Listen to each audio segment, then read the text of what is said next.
Been a little while since my last landscape painting tutorial. Needed just a few weeks off to recharge my batteries. And in addition to that, I had my last iPad stolen from my car. So all my paintings, all my images that weren't backed up were lost. But onwards and upwards in 2020, let's start getting some new content created. So if you're familiar with my tutorials, you know that I work on an A4 canvas typically, and the kind of brushes I'm going to be using for this landscape are just the air brushes. So if you go into the brush library on the latest edition of Procreate, so it's Procreate 5, if you haven't updated it, I strongly suggest you do so, because this tutorial will make more sense once you have updated it. And if you're still a little bit confused about some of the settings, some of the new layout and some of the new features of Procreate 5, there is a video tutorial I've done for the entire app as well that you can check out. I'll leave a link for that down in the description, but there'll also be a link at the end, I imagine, as well.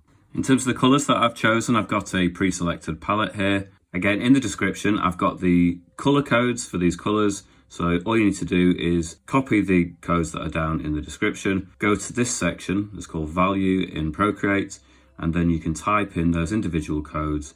Once you've typed it in and press enter, then it will appear here, and then you can drag it down into your own colour palette and recreate all the colours that I've got here. Now, if you're one of my patrons on Procreate, then I do always provide the actual file, so you can download the colour palette and it will automatically put them in here as well. So the first thing I'm going to do is I'm going to set down some of my sky colours. So you can see I've got some colours at the top here. These are the colours that predominantly are going to be used for the sky, although they may be used elsewhere a little bit in parts of the image as well. So the first stage that I'm going to work on is the sky of this piece. Now I've got the soft airbrush selected and I'm just going to put it up to a fairly large size. It's going to be in the background. I'm going to do other things over the top of it anyway. And I'm just going to fill in the very top of this piece with that base colour. I might as well fill in the whole thing. Another way of doing that, to be fair, would just be to drag and drop that entire colour. Okay, the next stage is we're going to move along to another colour, and this time we're going to reduce the size of the brush quite a lot, and also the opacity too. We're just going to start gently, maybe a slightly larger brush and lower opacity. We're just going to, about 2/3 of the way up, I'm just going to create some bands of this colour. So if you're doing it right to the edge and then you zoom out, back out, you might find you've not done the very edge, so it's better to just zoom out a little bit rather than being zoomed in, and that way you can make sure you're getting it right towards the very edge.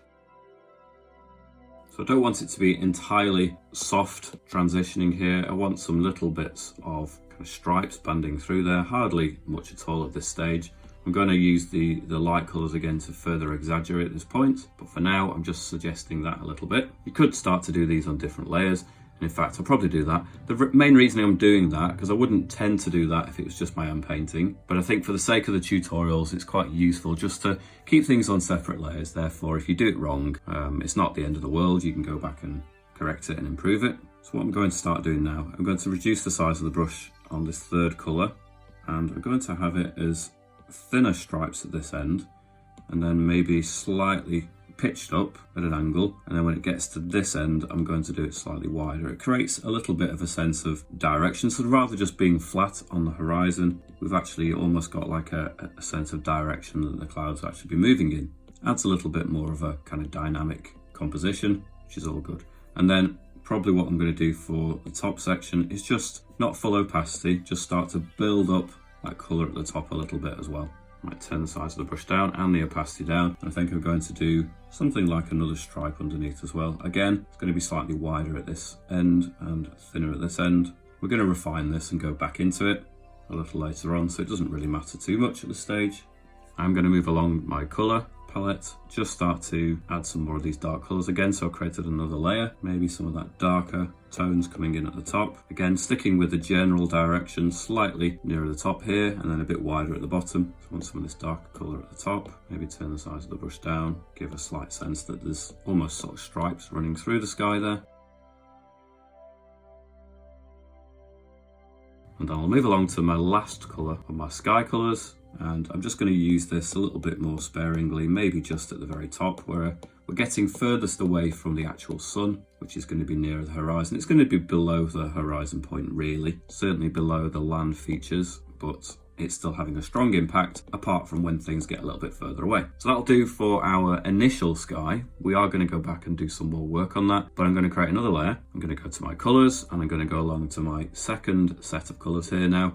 Now the first colour that I've got here is the kind of mid colour that I'm going to use for this. It's not the lightest colour by a long way, but it's not the darkest colour either that I'm going to use. So I'm going to change the brush this time to a medium brush. Turn the size of the brush to somewhere near the bottom, but no, not the smallest point. I've got the opacity on full, and I'm just going to start piecing in what will be effectively my kind of mountain range. So it can be a little bit random at this point. It could be bits sticking up. It doesn't have to be too precise. We can refine this later on because it's on a separate layer. If you want to go back into it later on and erase certain details and add more details to it, then you're more than welcome to do that as well. You're more than able to do that, more to the point. I might turn the size of the brush down, actually start getting some little details in here. But it is still at this point pretty random. We're not really getting too bogged down in little details. I've actually created a Facebook group that people can join. There will be a link for that in the description. And the point of my Facebook group is that if you've followed one of these videos, one of these tutorials, and you've actually had a go yourself, then you can post your own version of it on that Facebook group. Having said that, it's not just limited to that. So anything you do on Procreate, any digital work you do on the iPad and in Procreate, then I'm welcoming any contributions to the group along those lines. So do check that out at the end of the video. Go and join, and let's see what you can actually post and create yourself too. Okay, so I've created an initial sort of mountain range. I can now go back underneath that and start to piece in just a wider band of that very same colour. May as well shut down all this light in this area. It helps you really focus in on what actually you're trying to achieve. There you go. So I may decide that I want more light on that horizon where the sky is meeting the kind of mountains, and I'm pretty sure I'm going to want to do that later on. But for now, that will do. I'm going to create another layer. I'm going to go to the slightly darker colour this time, and this colour I'm going to use with a reduced size brush and just slightly less on the opacity as well. And I'm going to start using this just to pick out some kind of dots and texture, maybe even turn that opacity down even further. So there's going to be texture basically in the distance. I want to make sure that it's not just totally flat looking. So I'm creating noise on the horizon there. There's going to be more features here that distract away from that to a certain extent. So you can get away with being a little bit kind of rough and not too refined on this. I wouldn't want to spend hours on this. Generally, when I'm doing these tutorial paintings, I will typically spend about an hour, maybe a little bit more painting, and then I edit it down to make it a shorter video, obviously. Now, if I was wanting the painting to be seen and printed, and people would zoom in and have a look at the finest of details, I'd probably spend twice as long as that at least, really. Maybe 3 times that length of time. But when we're just looking at something zoomed out, an hour generally is plenty of time to get the effect.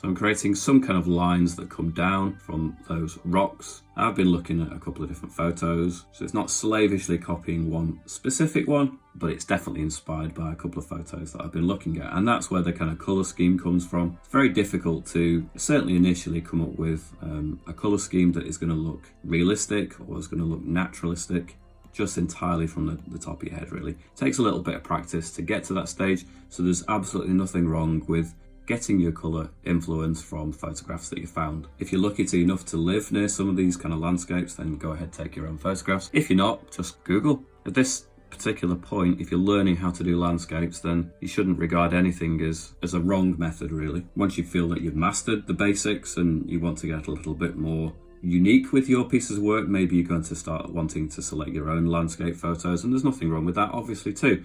And that's a great thing to aspire towards. But I think initially, anything that you're working from, anything that you find visually interesting, that inspires you to want to create, I think is a great way to start. It almost doesn't matter where the image comes from.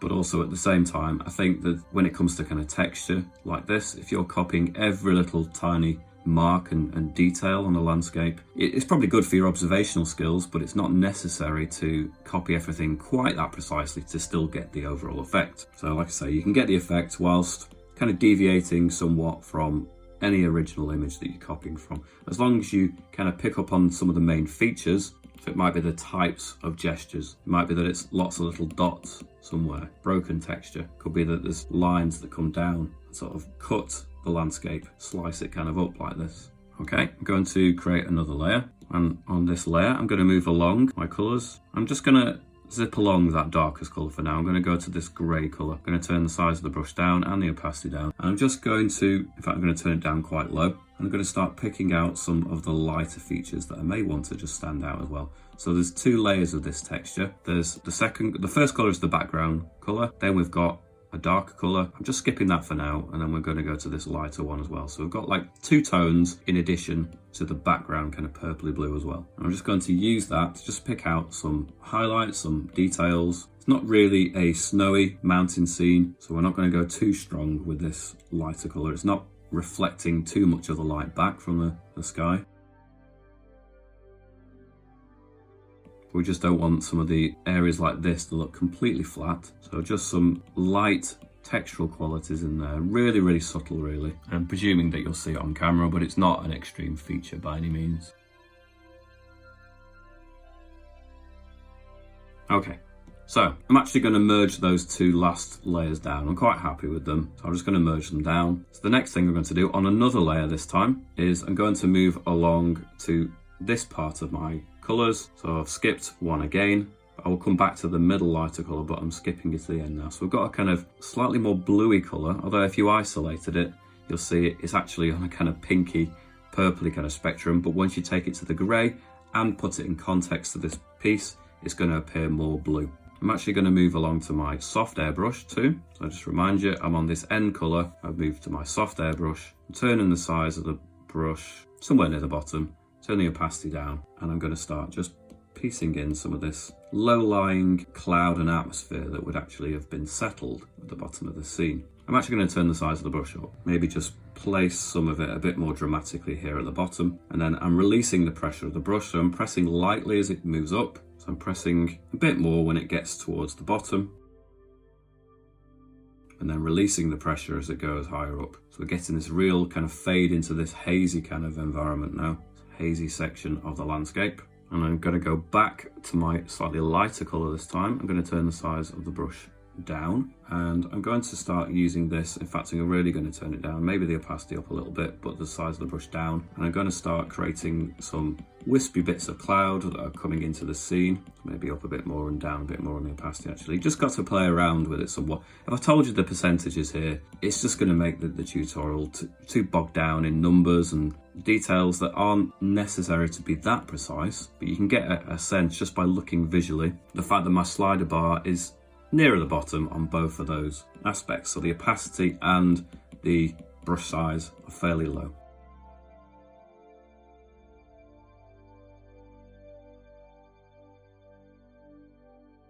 So I'm going to turn the size of the brush down even further, and that way I can just have some breakaway little bits of texture that come away from the main body of this little cloud. So we've got the main low-lying mist, but then you've got some sort of sections of cloud that kind of become more distinct in their texture, as in this section. But then at the very edges of those too, you get some extra small pieces that seem to break away and are more apparent, more kind of distinct than the rest of it. We might use some of the warm colours to put back into this as well to reflect some of the colours that are coming from the sky, but I'm just going to start with these colours first. You really don't want to go too high with that, because then you're going to get very obvious brush strokes, and you don't really want that.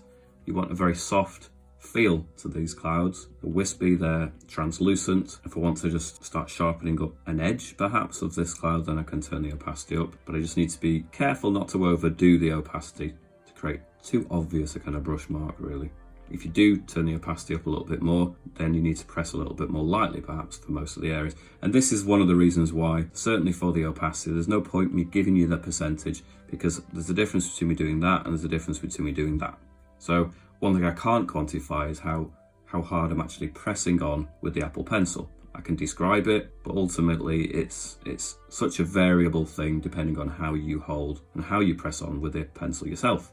So all I can really concentrate on is the general effect and just give you a sense of and describe how I'm actually doing it. Maybe as it gets lower down here, it can just start to blend into that general scene as well a little bit. I'll probably go back into that a little bit, but that will do for now. Having said that, I'm going to go back to my purpley colour at the end of here, turn the sort of brush size up and the opacity down a little bit, and maybe I'll just start to feed in some of this warm colour down in this bottom area as well. So yeah, so this low-lying mist is bouncing up some of the colours from the sky a little bit. I think if you have too much of a colour difference, then what you'll find is that the two elements don't seem to interact very effectively. You've got to have some interaction between those two different parts, otherwise they're going to feel too separate, too distinct from each other. Okay, new layer.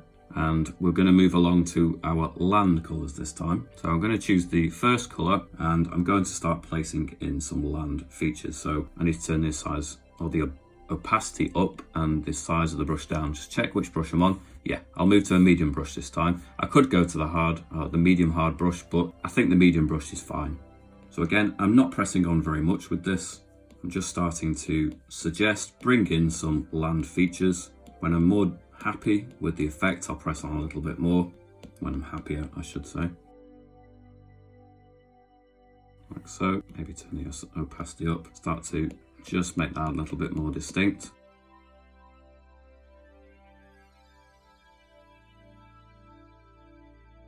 Don't care too much about the bottom here. There's going to be a whole new layer that covers up that section anyway, so it doesn't really matter. So I've got different colours here. I've got almost like a dark bluey grey. I'm going to use that now, and I'm going to use that to start picking out some details, maybe some trees. Turn the opacity really down on this actually, but it's going to be useful for creating a sense that there's maybe some trees dotted on this hillside. In fact, I'm going to turn it really down.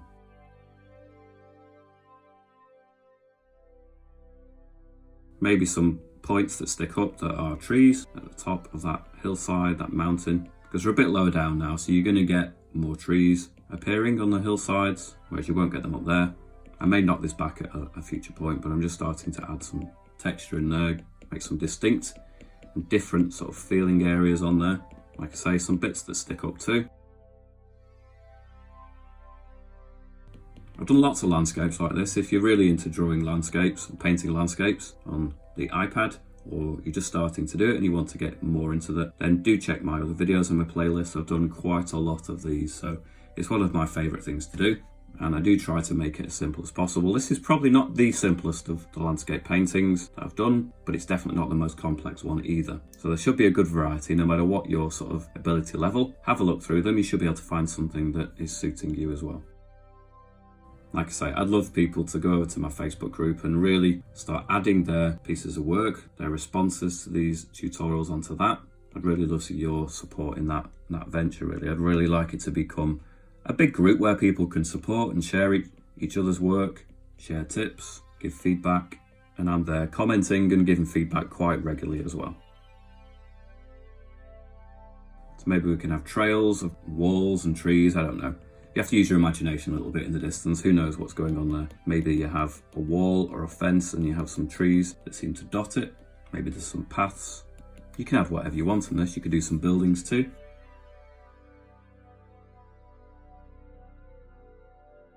I'm going to keep it quite simple for the benefit of this tutorial. I'm just doing some general textures. I might do some trees up here.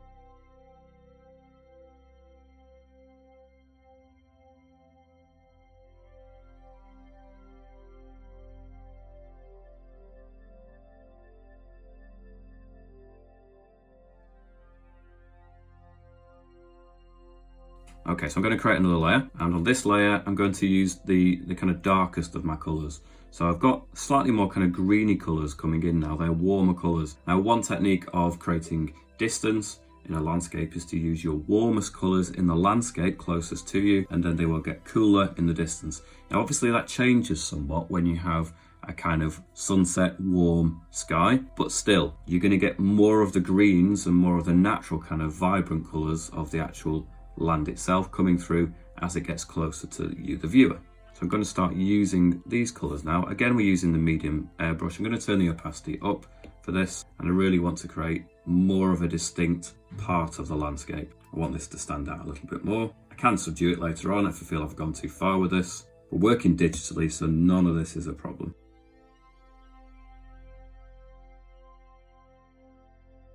So I've got two types of brown here. I can mix and match them a little bit, but I'm also going to go into my darkest colour here. Now it's practically black, so I'm going to have to use this a little bit more sparingly, turn the opacity down, I'm going to use this to start picking out some closer details like trees in this more foreground landscape area. So trees, rocks, bits where the shadows forming or silhouetted kind of areas of the trees, and what this is for, this darkest colour.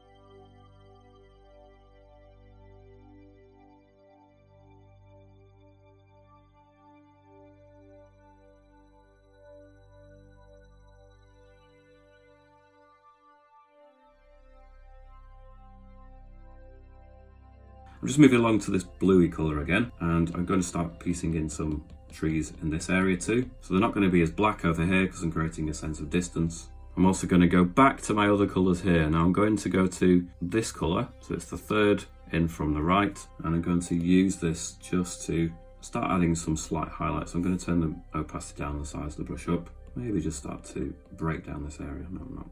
So the next thing we're going to do, now I'm going to go back to the colour up here, this kind of purpley colour, and I'm just going to use this to soften some of this green area in here as well. So again, it's about more of the colour blending at this point. It's about the combined effect. So I could really have created this colour, strictly speaking, on the colour palette, but I do think it's actually better sometimes to create combinations of effects to actually create the colours that you want. Like so, and I'm going to go back to my colours up there as well. I'm going to pick this lighter grey colour. I'm going to turn the size of the brush down and the opacity. In fact, I'm going to go back to my soft airbrush again, turn the size reasonably down and the opacity down as well. And I'm just going to start creating a little bit of an edge here. So there's more of this low-lying mist landing down in this area. So that's going to help bring this area forward too and knock the other bit back. So I'm only pressing lightly. I've got it on a low opacity. I'm just starting to feed this into this bottom area here. There does come a point where I stop adding new layers. I think sometimes it's useful. Sometimes the adding of layers actually performs a function because you want to do something distinct to it or something definite to it later on. But sometimes it's just a way of preventing errors, just so you can change one little bit at a time. If you wanted to do each and every step on a separate layer, you could do, but I think I've given you enough separation of the different elements with layers to feel that you can go back and change certain bits now. So I'm going to create perhaps just a little bit more of an edge, a highlight to some cloud in this area. Again, I'm pressing lightly. We've got a low opacity on a soft airbrush, so it shouldn't be too dramatic. Create some more of up here as well. Maybe turn the size of it up. Get a little bit more mist coming in here, so it's softening off more gradually. I could go back to my purpley colour, mix that in there a little bit more as well. At this point I can go back to some of the other colours. I quite like the look of using this colour. So we're mixing and matching. So I'm going to go to my colour at the end here. I'm going to use that. I'm going to start using that to add some more trees into this area. As well as going back to my black colour here a little bit. At this point it's more refining. I could turn the opacity down. I could really, rather than changing colour, I could just start to add more of these trees into this distant area, just using the same black colour, but because it's on a low opacity and I'm not pressing on as hard, then it's quite effective at creating good effect in the distant areas too. So one of the really great features about Procreate, if you're happy with a particular colour, you can select it. So if I like that colour and I want to do more of it, but I want to turn the opacity up just to create a really nice sharp edge to it, I can use that. And this is an additional colour to the colour palettes I've used. I'm going to not try and do that too much because I like to provide you with the actual colours from the outset, but there does come a point at which you've created a new colour by blending them together. So it might be that I want to, for example, take something over here that's a combination of the darker blue and the lighter grey, and I'm going to use that now just to create some colours in this area, like a top edge to some of these trees, because I just feel that it kind of connects the two together. So I do recommend that you play around with kind of stealing colours from different areas, starting to extend the impact of them into different parts of the landscape. If it doesn't work, erase it. You've not lost anything in digital. I'm going to go back into some more of the details now in the sky. So I'm going to go back to my earlier layers I'm going to go back to my layer 3, I'm going to go back to my earlier colours, I'm going to go back to this yellowy colour, and because it's underneath all the other ones, I can pretty much now, even with the opacity turned way up, I can do things and it's not going to come forward of the mountain range, so I can use it quite freely and confidently. I can start to add some more kind of stripes coming in here. I can then go to my pinky purpley colour, I can add some breaks in the cloud, give some edges. I want to preserve that really bright yellow colour. Turn the size of the brush down, maybe just to have it breaking, so I can have a darker stripe here of it.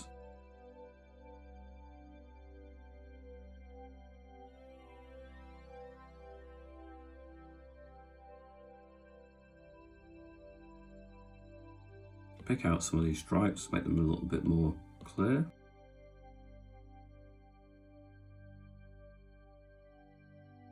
Go to my other colours. I've got a nice colour here, slightly more vibrant, a bit more bright. I can use that as a slight accent in here. Maybe use that as a transition colour between this more purpley colour and the bright yellow.